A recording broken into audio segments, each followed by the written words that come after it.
back to Ed Flash Ferentz with America's Workforce. And we're back. It's America's Workforce. Don't forget, you can check us out on Facebook at AWF Union Podcast and follow us on Twitter. Twitter handle is at AWF Union Podcast. By the way, this next segment on the show brought to you in part by the fine folks at the North Coast Area Labor Federation, part of the AFL-CIO. Let's go to line number one, and welcome to the show, Jason Smith. Jason is with the International Association of Heat and Frost Insulators and Allied Workers, one of the many proud sponsors of this show, and he is specifically out of Local 18 in Indianapolis, Indiana. Now, a week ago, we had Pete Almini on the show out of the National Union, and Pete's one of our regulars here, and one of the things he was talking about is Climate Jobs Illinois. And if you missed that show, by the way, it's archived on awfradio.com, and he was talking about the 30,000 jobs that are going to be created in the Midwest. And Indiana, Local 18 is part of that, but there's even more. I had a story on the show a couple weeks back about a Justice Center complex in Indianapolis that's going to be 100% union.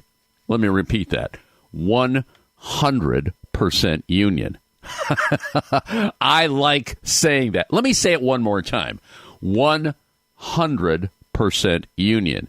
And the guy that made it 100% union, I get partners, is Jason Smith, and he's joining us on our live line right now. Jason, welcome to America's Workforce, and congratulations to you. Well, thanks for having me on. I mean, obviously, I don't want to take credit for something that I didn't do. I'm involved in it, but there was a lot of players that made this job a union project, and I'm more of a beneficiary, and members of our local are more beneficiaries of it being 100% union than being players as far as making it union. Jason, you're really being modest here. I want to give credit where credit is due. You're the business manager there over there at Local 18, and I know you played a huge role in all that.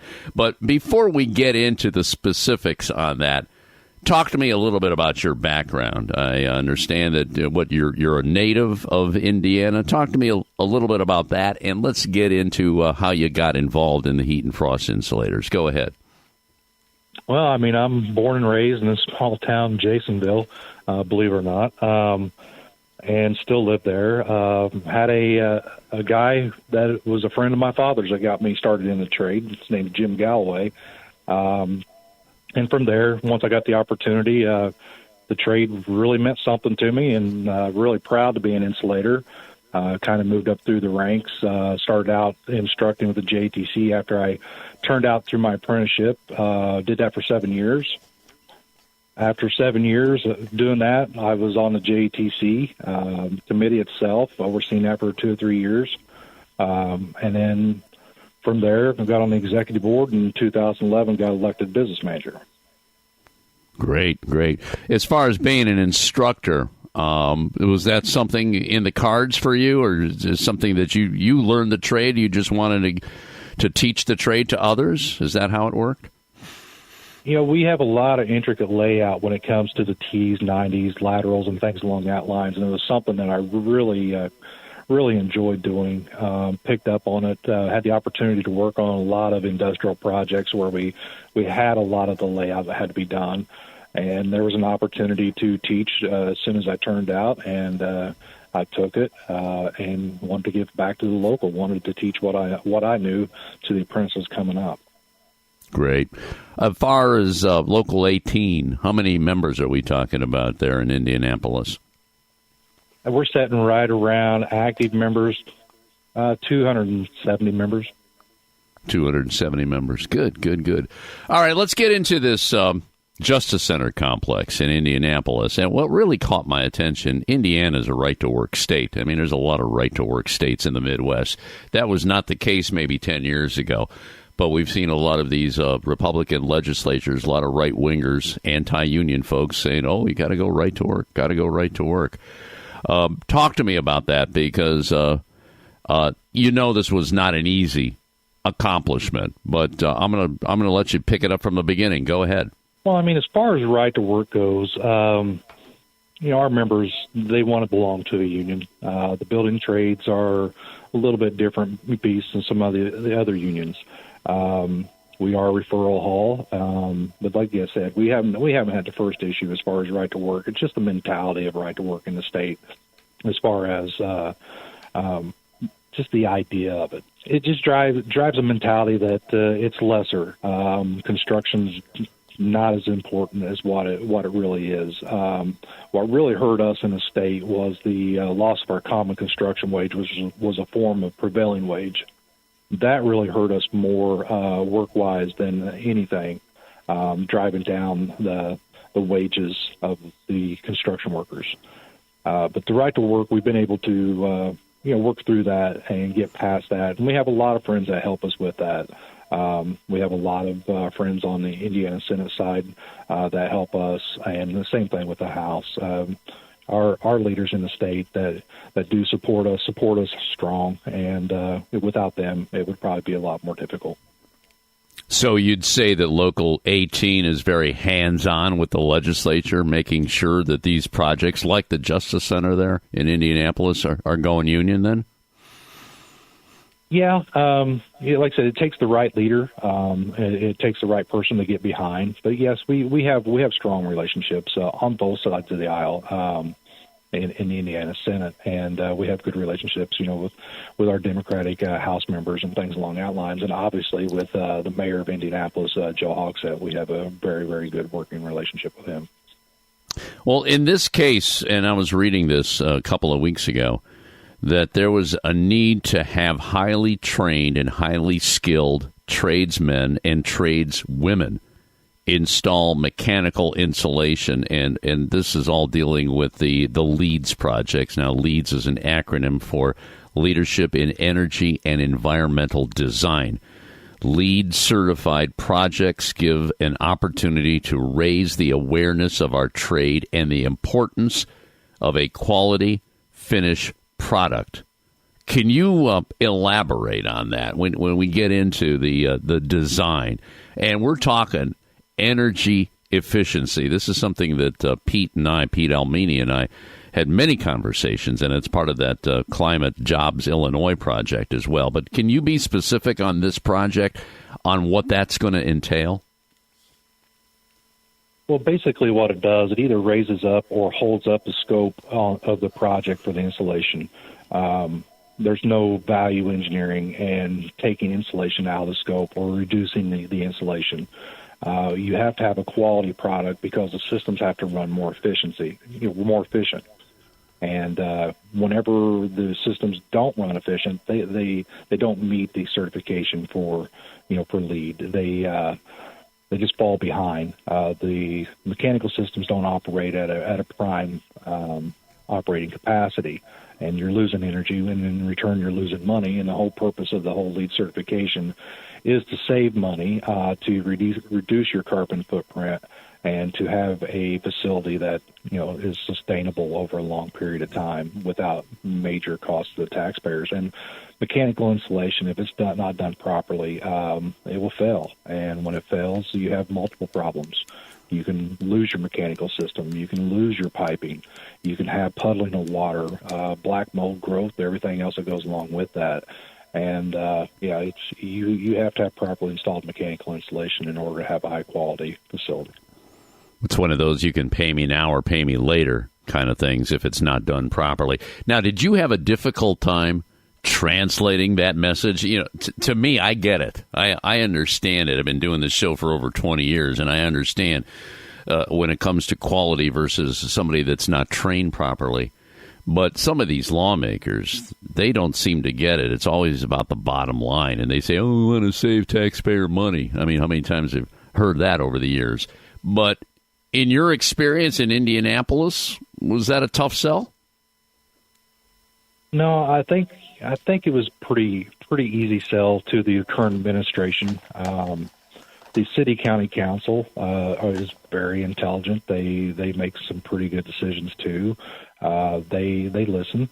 But as far as the LEED certification, that was pretty well a package deal, and we kind of, followed along with it. And I'm sure our contractors, whenever they were bidding the project and budgeting the project for it, they pointed out, the scope and where it was all going to lead and what needed to be done.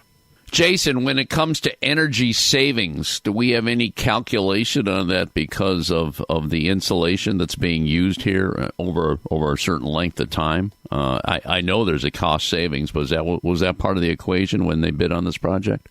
Yeah, I'm sure it was.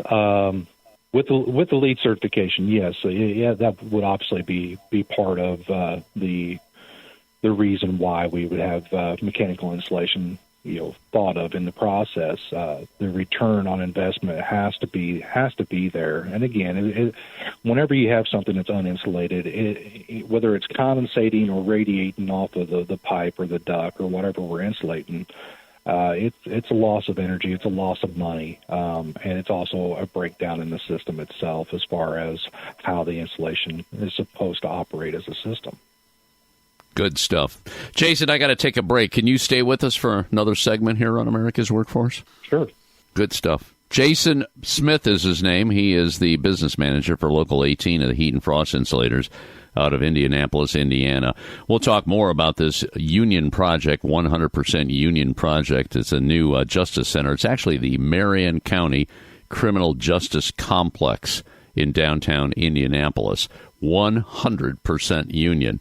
And there's more. There's a lot of good jobs coming to the Midwest as well as Illinois, and Jason's going to speak to that. Mark Grunberg, our labor writer, will be buttoning up 2020. Good riddance to 2020, and look forward to 2021. That's later in the show right here on America's Workforce. Back in a few minutes. You're listening to America's Workforce with Ed Flash Ferens.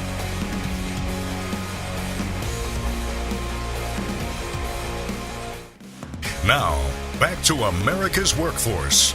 Here's Ed Flash Ferens. And we're back. It's America's Workforce. Don't forget, you can check us out on Apple Podcasts, Google Podcasts, iHeartRadio, as well as Spotify. And when you get an opportunity, just sign up and receive our shows on a regular basis and eventually give us a rating, and we would appreciate certainly a 5-star rating. Let's go back to our live line, and joining us from Indianapolis, Indiana, is Jason Smith. He's the business manager of Local 18 of the International Association of Heat and Frost Insulators and Allied Workers. And we're talking about a Justice Center complex that's 100% union.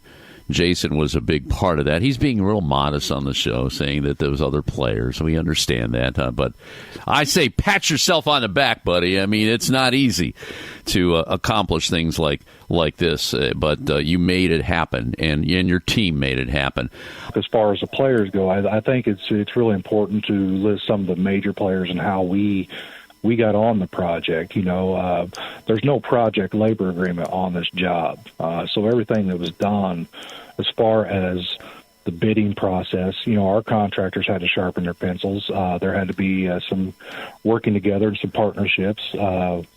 We partnered with Local 440, the UA, here in Indianapolis, and the Sheet Metal Workers, Local 20, as far as our end. On our contractors' end, they had to partner with the Mechanical Contractors Association as well as SMACNA. And to get on a project like this is kind of like catching lightning in a jar. It's a special project. There's just a lot of things that happen before our members can actually get on the project and work. But our contractors wouldn't be able to bid this kind of work if it wasn't for the quality and the productivity of the members. I mean, where the rubber meets the road, the members are the reason why we're on this project. And I really don't want to lose sight of that. Good. And you're saying the project is underway now. What's the game plan here? When do you see it being completed? It's projected to be completed in early 2022, with a peak in the summer of 2021. Right now, we have probably about 16 guys on there. I'm expecting that size to double by summertime. Sure. Anyway, you throw all the unions together, we're probably talking hundreds of jobs here. Good-paying, family-supporting jobs. That's what it's all Absolutely. about. Let's talk about these LEED certified jobs. I think it's really important to educate, myself as well, as our audience on what that's all about. And I know you've got a partnership, I guess, with the University of Illinois in Champaign, Illinois. Can you explain that part, Jason? Yeah, I mean, the University of Illinois has been on the forefront as far as energy savings and cost-wise. They make sure that 100% of their projects are LEED certified projects, and so that what LEED does is it gives tax incentives back to the university or the state of Illinois or any entity that has a LEED certification whenever they have energy savings. To put it simply, or where somebody would understand, the same way as if you bought a washer dryer that has an energy savings component to it. There's a tax credit and everything else that goes along with that. But this is on a grander scale. This is on a construction project. I see. And that's been going on for quite some time, I take it? Yeah, I'm not sure how long the LEED certification has been around. It's becoming more and more prevalent as the country is changing the way that we do or way that we receive our energy and how important it is to save energy. Just like with this climate, Jobs Illinois wanting to do a zero carbon footprint for all their schools. Every ounce of energy that we're saving, every bit of electricity that they can save is going to be crucial. And mechanical insulation, you cannot have a badly insulated or poorly insulated mechanical insulation system and be able to save that money. Well, let's get into that. When I was talking to Pete a week ago today, he was talking about, I believe it was 30,000 jobs over, oh my gosh, they're looking out 30 years from what I understand, which just made me say, oh my God, get into the trades now over in Illinois, and you got pretty much a job for life when you think about that. It's but maybe your role. What is your role? Because I know there's a number of locals, and Local 18 was part of that, right? Yeah, and we have the smaller counties. We only have 5 counties in Illinois. I mean, the major players would be Local 17. Their business manager, Bill Mangan, I believe he's the one who caught this. With our international LMCT and our international and all the locals jumping on board and doing a partnership with this, I really believe it's going to take off. I think it's going to be more opportunity for our members, obviously by the increased scope of work, which means a more efficiently, more highly insulated system. That we're going to see quite a few man hours out of this, and again, more opportunities for the members, and that's what it's all about. The other thing it's all about is safety. And Jason, this year, thankfully, this is the last day of 2020. Everybody's looking forward to 2021. I'd like to get your perspective. And in construction, that was pretty much deemed essential. And it's important that the workers got the personal protective equipment to make sure that they were safe on the jobs. Local 18, can you give us an assessment of how that panned out for your members? Well, I mean, there's good and bad. I think we had to fight through it. We're still seeing cases rise. We have more members who have come down with COVID-19 here recently than what we did early on in the year. So, again, we're fighting through it.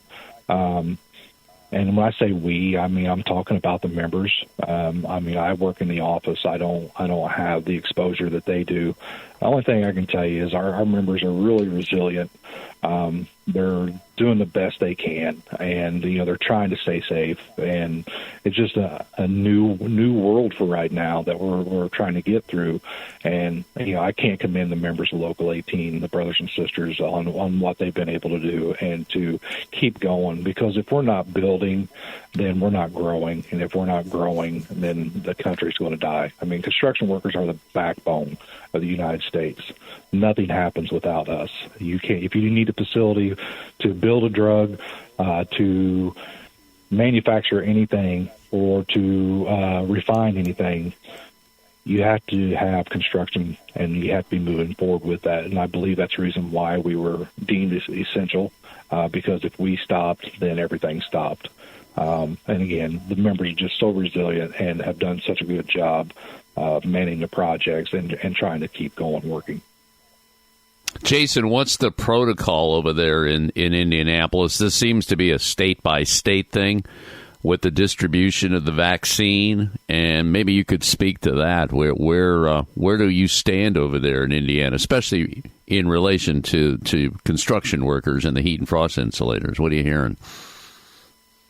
We really don't know when the average person is going to be able to get a vaccine. We don't know past right now the healthcare workers or the people in nursing homes and things along that line. So obviously, they're the first to get the vaccine. We don't know timeline when or who is going to be next in line as far as the vaccine goes. Obviously, we want it to be sooner than later so that we can try to get back to normal life and not have to worry about your job being a place that you could possibly become infected. And, you never know where you're going to get the virus, and you just want to try to limit as many places as you can.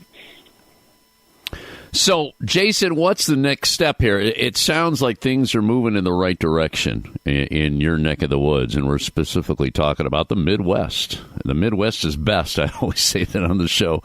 And we're Indianapolis, Indiana. You've got the Justice Center complex there. You're part of the Climate Jobs Illinois. I can only assume when you've got work like that happening, that's got to be a shot in the arm for your apprenticeship programs, because you're creating jobs. These projects are creating jobs, and they're, again, we're talking good union family sustaining jobs. What's that doing to the apprenticeship programs there in Indianapolis, Jason? Well, it's not just the apprenticeship programs. Obviously, we're growing. We're in growth mode. We're in a recruitment mode, as well as the rest of the locals in the Central States Conference here in the Midwest. We're, for the most part, everybody's busy. If not busy, they're sustaining, and it's a good time. It's a good time to be in construction. Just here in Local 18, we have this criminal justice complex. It's over a $500 million project. We also have a IU Methodist Hospital that's going to be close to $2 billion. That's going to be coming out probably 2022, 2023 is the way they're talking. We have an expansion to our convention center with a hotel that they have planned. That's going to be another big shot in the arm. They're doing renovations to the Bankers Life Fieldhouse where the Pacers play. They are announced that Elanco is building their international office here in downtown Indianapolis on a GM stamping plant property. That's a $300 million project coming up, and that's not including the work over in Champaign, Illinois, Terre Haute, Bloomington, Lafayette. So it's a good time. Looks like we're going to be busy for a while.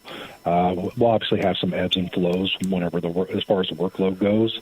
But it looks like we're going to be busy, and it's a good time, and it's an opportune time to grow the local and more importantly, grow our market share in the local, so that way we can extend whenever we bring people in to work out longer. Boy, you do the math on that. $500 million for the Marion County Criminal Justice Complex. You mentioned a hospital, $2 billion with a B. There's a convention center, and then there was another $300 million. Yeah, you're going to be doing okay. You're going to be doing okay there. We fought through the bad times, and it's nice to have the good times. And again, it's nice for the members to be out working the time that they want to work, and just being busy, sleeping in their own beds at night. And like I said, everything's good right now, and got to take time every once in a while to appreciate it.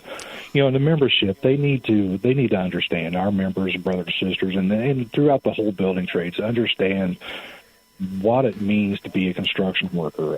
They, like I said, they're so resilient with the COVID-19. They got to be commended for that. But they also need to be proud about what they do. Everything's an idea until it reaches the construction worker on the job. Everything's a drawing. Everything's a philosophy. Everything is there's nothing real until the worker gets on the project, and that is whenever the idea comes to fruition and they can actually get a living, breathing facility that operates efficiently and what the end user needs. And again, the members in the building trades just need to be proud of what they do and what they accomplish. Need to step back and look at what they do. It's very, very amazing. Well said, my man. Yeah, an idea that comes to fruition, and you got that sense of pride when you see that building, whether it's 10 stories or 20 stories or a complex like the Justice Center complex, when you see it all done, and you can, look at yourself, look at your family, and say, hey, I was part of that whole thing. That's a great accomplishment,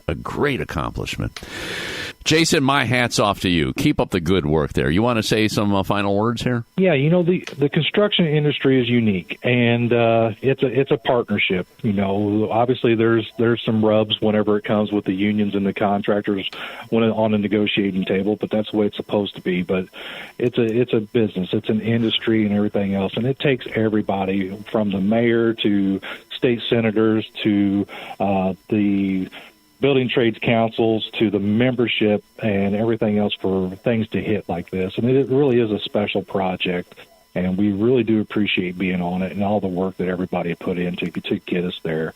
And again, like I said, the membership, it's all about man hours for them and opportunity for them, and I know they're going to end up with a great finished product out there at the Criminal Justice Complex. Amen, brother. We're going to leave it on that note. I want to drive people to the website for Local 18. It's insulators18.org. Insulators18.org. The national group is insulators.org. Proud sponsor, one of the many proud sponsors of America's Workforce. Well, you take care. Great conversation. Congratulations on all the work over there in the Midwest, specifically Indianapolis. Jason Smith, business manager of Local 18 of the Insulators. Let's talk more in the new year, and in the meantime, you stay safe, and Happy New Year to you, brother.